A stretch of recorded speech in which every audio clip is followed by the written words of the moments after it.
नमस्कार, मैं शिवानी। बिहारी न्यूज में आपका स्वागत है। खबरों की ओर बढ़ने से पहले एक नजर डालते हैं सुर्खियों पर। कुंभ मेला 2025 के लिए चलाई जा रही है विशेष ट्रेनें। बिहार से प्रयागराज के लिए चलेंगी 30 से अधिक ट्रेनें। पटना से जाने वाली पटना प्रयागराज पटना स्पेशल। वैशाली पहुंची सीएम की प्रगति यात्रा। नगवा में सीएम का मछली पालन निरीक्षण। सीएम ने 125 योजनाओं का किया उद्घाटन। बिहार की त्रिपुरा पर 132 रनों की शानदार जीत। मोहित बने प्लेयर ऑफ द मैच। प्रीतम राज को मिला player of the series. Bihar में 4 नई फैक्ट्रियों की स्वीकृति। 4 फैक्ट्रियों से हजारों लोगों को मिलेगा रोजगार। पर्यावरण अनुकूल फैक्ट्रियों से होगा उद्योग का विस्तार। बुमराह इंग्लैंड सीरीज में ले सकते हैं आराम। उनकी चोट पर मेडिकल टीम की नजर। बुमराह की चैंपियंस ट्रॉफी पर होगी नजर। अब चलिए बढ़ते हैं शाम तक की बड़ी खबरों की ओर विस्तार से।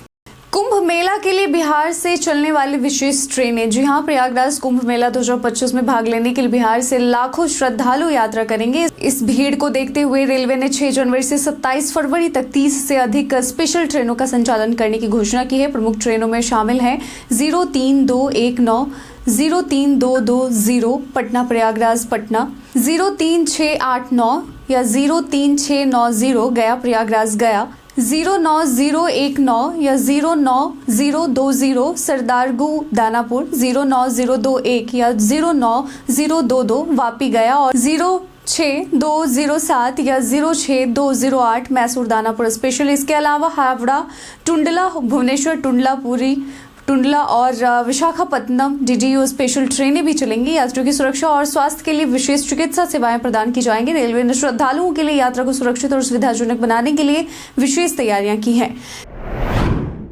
बिहार में 4 नई फैक्ट्रियों की स्वीकृति। बिहार के उद्योग विभाग ने मुजफ्फरपुर, वैशाली, नालंदा और भागलपुर में 4 नई फैक्ट्रियों को स्वीकृति दी है, जिनमें कैलसीन पेट्रोलियम कोक, पारबॉइल्ड राइस, गन्ना आधारित इथेनॉल, बिस्किट और रस्क का उत्पादन होगा। इन परियोजनाओं से 7,000 लोगों को रोजगार मिलेगा और 318.65 करोड़ रुपए का निवेश होगा। उद्योग विभाग ने पर्यावरण के अनुकूल तकनीकों का पालन करने की शर्त रखी है। इन फैक्ट्रियों से स्थानीय किसानों और स्वरोजगारियों को फायदा होगा, साथ ही ग्रामीण विकास और छोटे उद्योगों को बढ़ावा मिलेगा। 2026 तक इन परियोजनाओं का संचालन शुरू हो जाएगा, जो आर्थिक विकास में महत्वपूर्ण योगदान देंगे। सीएम ने वैशाली में 125 योजनाओं का किया उद्घाटन। मुख्यमंत्री नीतीश कुमार की प्रगति यात्रा आज वैशाली जिले के नगवा गांव में शुरू हुई। यात्रा के दौरान हुए जल जीवन हरियाली योजना के तहत तालाब सौंदर्यीकरण का उद्घाटन किया और 125 विकास योजनाओं का शिलान्यास भी किया। इसके साथ ही मनरेगा भवन, WPU भवन और अन्य योजनाओं का उद्घाटन किया। सीएम ने गांव में स्टॉल का निरीक्षण किया और मछली पालन परियोजनाओं की शुरुआत किया। सुरक्षा के मद्देनजर प्रशासन ने मार्गों की बैरिकेडिंग और पर्याप्त पुलिस तैनाती की व्यवस्था की थी। सीएम की यात्रा के दौरान चाक चौबंद व्यवस्था थी। कोहरे की चादर में लिपटा बिहार। बिहार में पहाड़ों पर बारिश और बर्फबारी के कारण ठंड बढ़ गई है। सुबह 11 बजे की सैटेलाइट तस्वीर में अधिकतर जिलों में घना कोहरा देखा गया। पटना सहित 38 जिलों में दृश्यता 100 से 200 मीटर तक कम हो गई। मौसम विभाग ने कोहरे का अलर्ट जारी किया और 34 जिलों में घने कोहरे और खगड़िया, भागलपुर, मुंगेर, बांका, जमुई में कोल्ड डे का अलर्ट जारी किया गया है। और मोतिहारी में सबसे ठंडा मौसम था और जहां तापमान 6.7 डिग्री सेल्सियस तक पहुंच गया। कोसी सीमांचल में गलन वाली ठंड महसूस हो रही है। पटना में 11 जनवरी तक प्राइमरी स्कूल बंद रहेंगे। बिहार के त्रिपुरा पर 132 रनों की शानदार जीत। विकास क्रिकेट ग्राउंड भुवनेश्वर में खेले गए Vijay Merchant trophy under 16 plate group के फाइनल मैच में बिहार ने त्रिपुरा को 132 रनों से हराया। बिहार ने दोनों पारी मिलाकर 330 रनों की बढ़त हासिल की, जिससे त्रिपुरा के सामने 331 रनों का लक्ष्य था। जवाब में त्रिपुरा 198 रनों पर ऑल आउट हो गई और 132 रनों से पीछे रह गई और यह मैच हार गई। बिहार की तरफ से अनिमेश राज ने दोनों पारी में कुल मिलाकर 72 रन बनाए। वहीं पहले पारी में सार्थक झा ने 90 रन बनाकर बिहार को मजबूत स्थिति में पहुंचा। बिहार के गेंदबाज मोहित कुमार ने इस मैच में सबसे अधिक 8 विकेट लेकर शानदार प्रदर्शन किया, जिससे बिहार ने आसानी से मैच जीत लिया। अपार आईडी निर्माण में लापरवाही पर 94 शिक्षकों की वेतन कटी। राज्य में राष्ट्रीय शिक्षा नीति 2020 के तहत सभी छात्र छात्राओं के लिए 12 अंकों वाली अपार आईडी बनाई जा रही है। शिक्षा विभाग ने बताया कि जिन छात्रों के आधार की प्रविष्टि ई शिक्षा कोष पोर्टल पर हो चुकी है, उनका डेटा अब यूटाइस पोर्टल पर अपडेट किया जाएगा। दूसरी तरफ गोपालगंज के 94 विद्यालयों में अपार आईडी बनाने में लापरवाही पाए जाने पर जिला शिक्षा पदाधिकारी योगेश कुमार ने प्रधानाध्यापकों के 1 सप्ताह के वेतन में कटौती की और 2 दिन के अंदर कार्य शुरू करने का आदेश दिया। इसके अलावा बिहार शिक्षा परियोजना परिषद ने अन्य जिलों में भी लापरवाह प्रधानाध्यापकों के खिलाफ कार्रवाई करने का निर्देश दिया है।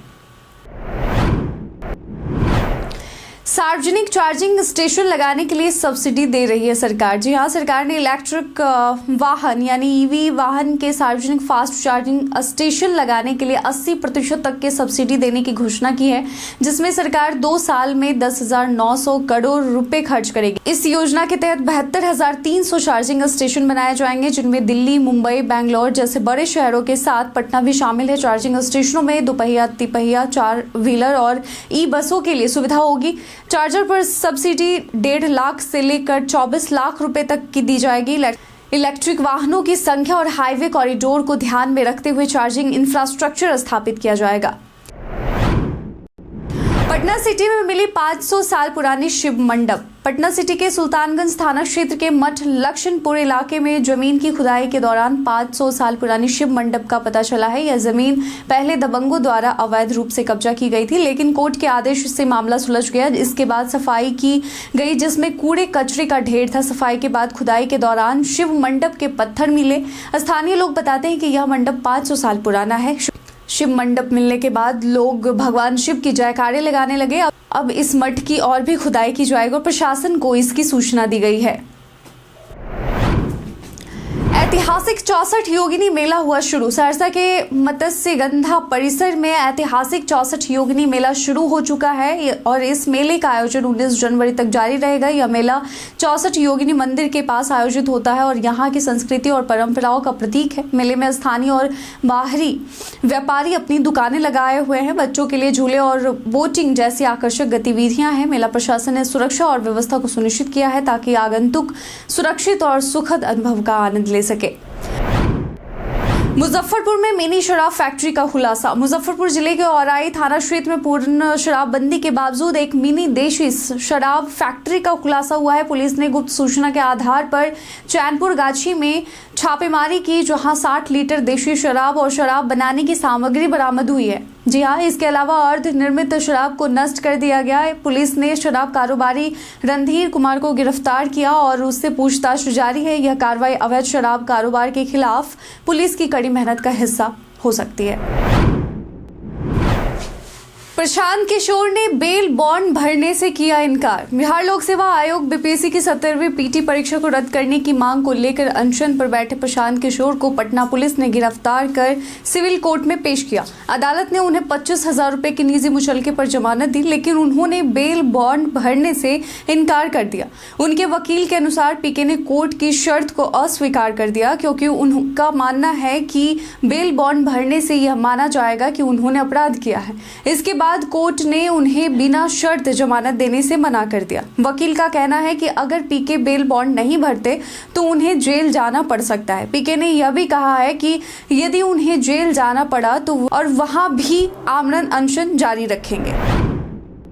बिहार में नए आरजेडी प्रदेश अध्यक्ष की चर्चा तेज। जी हां, बिहार के आरजेडी अध्यक्ष जगदानंद सिंह की पद से विदाई हो सकती है। मीडिया रिपोर्ट्स के मुताबिक उनकी जगह नए प्रदेश अध्यक्ष की नियुक्ति की प्रक्रिया शुरू हो गई है। 18 जनवरी को होने वाली राष्ट्रीय कार्यकारिणी बैठक में अध्यक्ष के बदलाव का निर्णय लिया जाएगा। स्वास्थ्य और उम्र की समस्याओं के कारण जगदानंद सिंह पद पर नहीं रह सकते। विधानसभा उपचुनाव में पार्टी को हार का सामना करना पड़ा था, जिसके बाद नए नेतृत्व की जरूरत महसूस हो रही है। संभावित नेताओं के रूप में इसराइल मंसूरी, शिवचंद्र राम, कुमार सरजीत और आलोक कुमार मेहता के नाम चर्चा में है। पार्टी आगामी विधानसभा चुनाव के लिए तैयारियों में जुटी हुई है। बिहार बीजेपी अध्यक्ष के लिए नामांकन करेंगे दिलीप जायसवाल। बिहार भाजपा में सांगठनिक चुनाव की प्रक्रिया शुरू हो गई है। 18 जनवरी को मौजूदा प्रदेश अध्यक्ष डॉक्टर दिलीप जायसवाल प्रदेश अध्यक्ष के पद के लिए नामांकन करेंगे। 19 जनवरी को बापू सभागार में राज्य परिषद की बैठक में उनका निर्विरोध चुनाव की औपचारिक घोषणा होगी। और यह सब रिपोर्ट के मुताबिक बताया जा रहा है। केंद्रीय ऊर्जा मंत्री मनोहर लाल खट्टर 18 जनवरी को बिहार आ सकते हैं। वहीं साथ ही भाजपा की निचली इकाइयों के चुनाव भी हो रहे हैं। 39 जिलाध्यक्षों का चुनाव 7 जनवरी तक पूरा हो जाएगा और 77,392 बूथों में से 55,000 अध्यक्ष निर्वाचित हो चुके हैं। 49 महिलाओं को भी पद पर नियुक्त किया गया है। माई बहन मान योजना का घर घर प्रचार करेगी राजद अति पिछड़ा प्रकोष्ठ की बैठक में माई बहन मान योजना और जनहित के कार्यों का घर घर प्रचार करने का निर्णय लिया है। बैठक में पार्टी नेताओं ने अति पिछड़ा और दलित समाज के खिलाफ, नफरत फैलाने वालों के खिलाफ एकजुट होकर संघर्ष करने की बात कही है। राष्ट्रीय उपाध्यक्ष उदय नारायण चौधरी ने नफरत फैलाने वालों से मुकाबला करने की आवश्यकता जताई। राष्ट्रीय महासचिव भोला यादव ने भी पार्टी को मजबूती से लड़ने का आह्वान किया। बैठक में प्रस्तावित 24 जनवरी को जननायक कर्पूरी ठाकुर की जयंती पर अधिक से अधिक भागीदारी पर जोर दिया गया है। बुमराह इंग्लैंड सीरीज में ले सकते हैं आराम। तेज गेंदबाज जसप्रीत बुमराह पीठ की मांसपेशियों में खिंचाव के कारण इंग्लैंड के खिलाफ भारत की घरेलू सीमित ओवरों की सीरीज के अधिकांश मैचों में आराम ले सकते हैं। उनका मुख्य ध्यान 19 फरवरी से शुरू हो रही आईसीसी चैंपियंस ट्रॉफी पर रहेगा। बॉर्डर गावस्कर ट्रॉफी में 32 विकेट लेने के बाद बुमराह इस चोट के कारण सीरीज की आखिरी पारी में गेंदबाजी नहीं कर सके। बीसीसीआई की मेडिकल टीम उनकी स्थिति पर निगरानी रख रही है ताकि वे चैंपियंस ट्रॉफी के लिए पूरी तरह से फिट हो सके। भारत इंग्लैंड के खिलाफ 22 जनवरी से T20 और 6 फरवरी से वनडे सीरीज खेलेगा।